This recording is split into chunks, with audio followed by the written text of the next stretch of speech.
हिंद देशवासियों, आज मैं 8वें वेतन आयोग समिति की तरफ से सुझाव के लिए पूछे गए 18 क्वेश्चन में से क्वेश्चन नंबर 17 और 18 को स्पष्ट करने जा रहा हूं। इनका जो 17वां क्वेश्चन है वो बोनस से रिगार्डिंग है। ये बोनस आप लोगों को पता ही होगा, दो तरीके से मिलता है। एक होता है उत्पादकता संबद्ध बोनस यानी कि प्रोडक्टिविटी लिंक बोनस PLB, और एक होता है गैर उत्पादकता संबद्ध बोनस।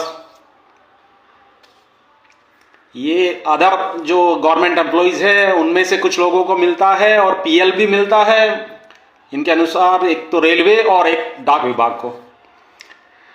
तो इन्होंने इसमें ये पूछा है कि आपके हिसाब से क्या होना चाहिए, क्या सभी के लिए 60 दिन का बोनस एक जैसा होना चाहिए या फिर उत्पादकता के हिसाब से ये अलग अलग तरीके से लागू होना चाहिए। इसमें आपके इन्होंने सुझाव मांगे हैं, तो इसमें आपको जो दिल करे वो लिख देना, क्योंकि इसमें इन्होंने करना कुछ नहीं है। ये इन्होंने पहले से तय कर रखा है कि ये किस प्रकार से देंगे, क्योंकि ये आपके अधिकारों को नहीं दे रहे हैं आपके कहने के अनुसार। तो फिर ये तो वो अलग से एक चीजें हैं जो ये जैसा दिल करेगा वैसे ही देंगे, या आपके मांगने से नहीं मिलेंगी। तो जो दिल करे आप इसमें अपना लिख देना।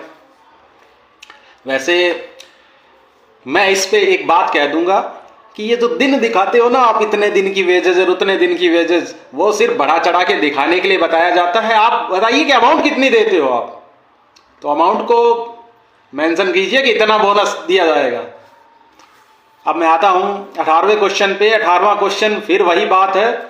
ये कह रहे हैं क्या हम कुछ डिपार्टमेंट में संविदा के ऊपर कर्मचारी ले रहे हैं, इनको जारी रखें, इनको बढ़ाएं, क्या करें, इनके नुकसान फायदे पूछ रहे हैं ये लोग। तो ये तो इनका मनसा पहले से चल रखी है कि सरकारी नौकरियों को इन्होंने कमजोर करना है। पेंशन, पुरानी पेंशन ये ऑलरेडी जो सिविल डिपार्टमेंट्स हैं उनमें बंद कर चुके हैं। एक साजिशन तरीके से देश के सशस्त्र बलों को भी इन्होंने पिछले कुछ सालों से रोक रखी है, वो मिलेगी। न्याय तो यही कहता है, बाकी तानाशाही चलती है इस देश में, चल तो ना मिले वो एक अलग बात है। लेकिन यदि न्यायालय, माननीय सर्वोच्च न्यायालय एक निष्पक्ष फैसला सुनाएंगे तो देश के सशस्त्र बलों यानी कि देश की पैरामिलिट्री तो ये OPS मिलनी है। और मैं बाकी सिविलियन एम्प्लॉइज को भी यही कहना चाहूंगा कि यदि आपको ने इनको मिल गई, जो सशस्त्र बल जो पैरामिलिट्री है, यदि इनको मिल गई ना तो बाकियों को भी ये नाराज नहीं करेंगे, सबको दे देंगे। क्योंकि मेन मुद्दा ये OPS को लाने का ही देश के जवानों की पेंशन बंद करने का है।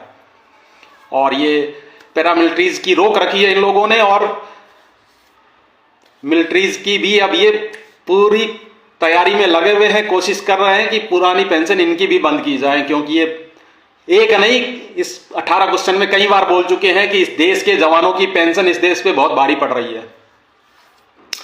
तो संविदा के ऊपर ये लेंगे ही लेंगे, चाहे कोई कुछ कितना भी मना कर दे, कितने भी नुकसान बता दे। इन्होंने सरकारी नौकरियों को कमजोर करना ही है। तो इसमें भी आप कुछ भी उत्तर देंगे, कोई वैल्यू नहीं है उस उत्तर की, क्योंकि नहीं सुनेंगे ये लोग। न्याय संगत बातें इन लोगों के दिमाग में नहीं बैठ रही हैं, तो फिर ये तो इनकी मंशा होती है, ये इनके ऊपर आपका कोई भी सुझाव काम नहीं करेगा। तो ये 18 क्वेश्चन हो गए हैं। अब मैं कल इन 18 क्वेश्चन का उत्तर वेतन आयोग समिति को भेज दूंगा और उसका टेक्स्ट भी डाल दूंगा अपनी फेसबुक पोस्ट पे। आप वहां से कॉपी कर सकते हैं जो सुझाव आपको अच्छा लगे, और मैं उन 200 शब्दों के भीतर ही रखूंगा हर क्वेश्चन का उत्तर, क्योंकि मजबूरी है, उससे ज्यादा आप लिख नहीं सकते। 200 शब्दों की टाइम इन्होंने लिमिट तय कर रखी है एक, तो उससे ज्यादा आप लिख भी नहीं पाओगे। लेकिन उन 200 शब्दों में कोशिश करूंगा कि सारा निष्कर्ष आ जाए। तो मैं अपनी पोस्ट में इसका टेक्स्ट भी डाल दूंगा, जो नहीं लिख पाते हैं वो वहां से कॉपी पेस्ट कर सकते हैं। कुछ ऐड करना हो आप कर लेना। जय हिंद देशवासियों।